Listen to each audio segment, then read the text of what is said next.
Alright, so imagine that you and a group of friends are doing a group treasure hunt. Now, the common goal of this game for you and your friends is to get to the treasure.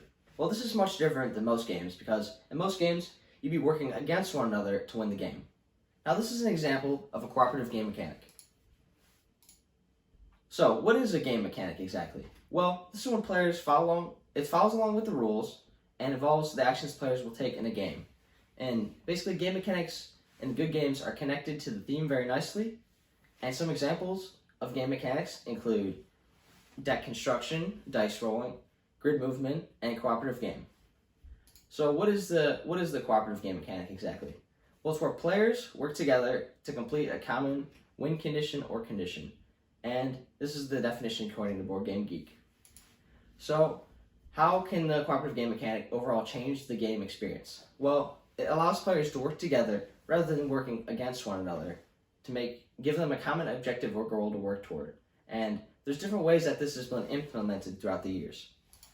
Some examples of cooperative games include Pandemic 2008, Shadows over Camelot 2005, and Marvel United 2020. So how was this mechanic exactly brought to Pandemic 2008? Well, there's no hidden information in this game, as well as there's no hidden roles, so players know all the cards and information that other players have, and basically they have to come up with a strategy to fight the diseases. And they have special ability cards that they're given at the beginning of each game. So, how is this game played? Well, there's 2 to 4 players, and basically players can move across the map to get to diseases, cure them, and eradicate them from the game. And there's 4 diseases total. And yeah.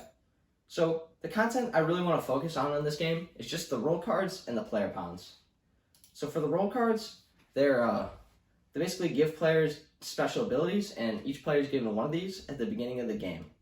And some examples are the Dispatcher, Scientist, and Researcher. Now, one player card that I wanted to focus on was the Dispatcher because he can move player pawns as if they were his own, and basically he can be very important in the game. Basically, he can move players to other player pawns, or he can move players to a city that is right next to the one that they're at.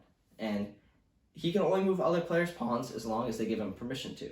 So let's look at this example. Now in this example, Washington, New York, and Madrid are all one space away from each other, whereas Mumbai is quite a distance away on the map.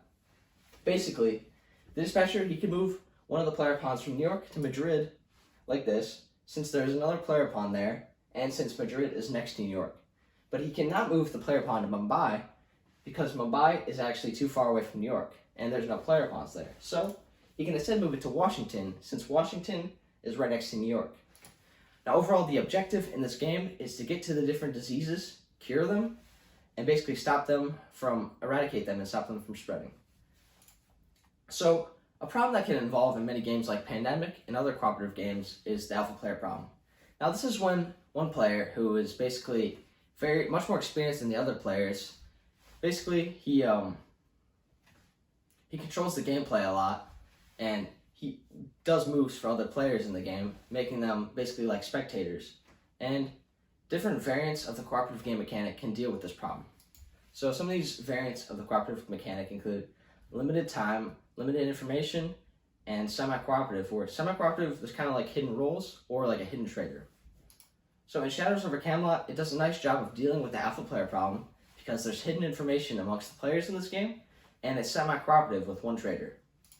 Overall, the theme of this game is very well connected to the mechanic I found because it's King Arthur and his knights are on the table, and they work together to complete quests around the map, and basically there's one traitor amongst them who is trying to get them to not complete these quests so Camelot can fall.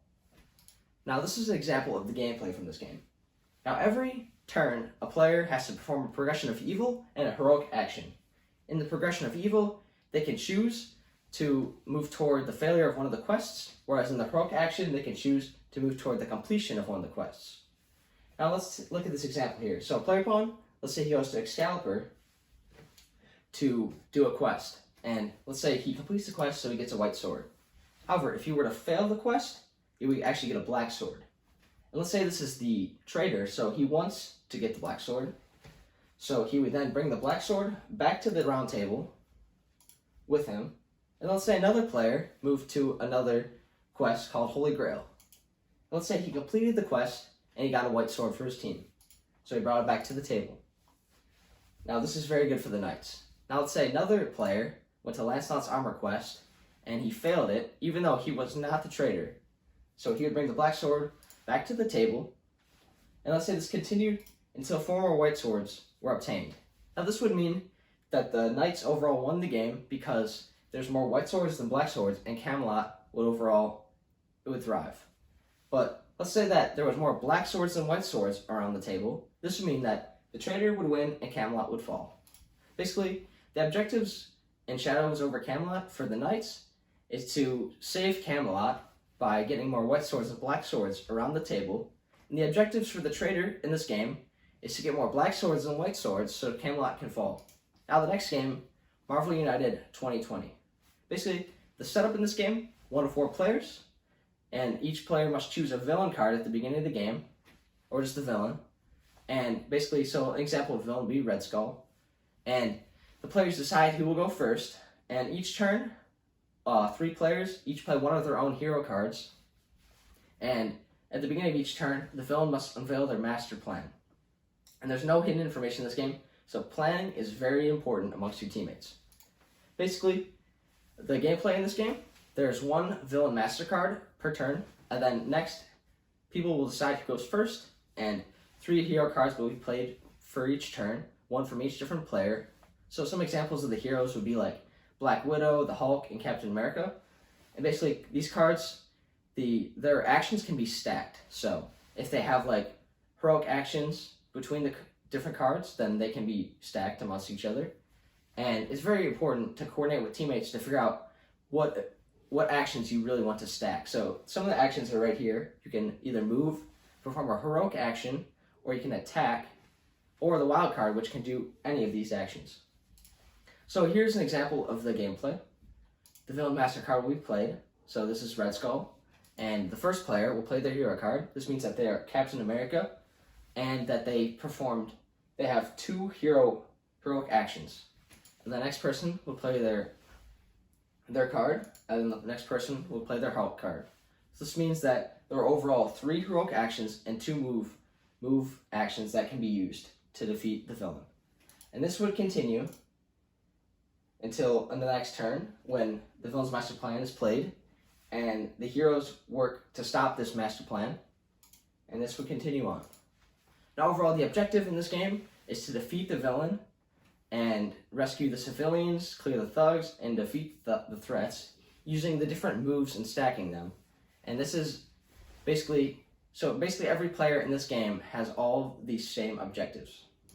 In the history of cooperative games, the alpha player problem arose, but there's been many different implementations of the cooperative mechanic, including different variants that allow this problem to be resolved. So overall, the conclusion, the cooperative game mechanic allows players to work toward a common goal or win condition, which is much different from most games because they make players work against one another to win the game.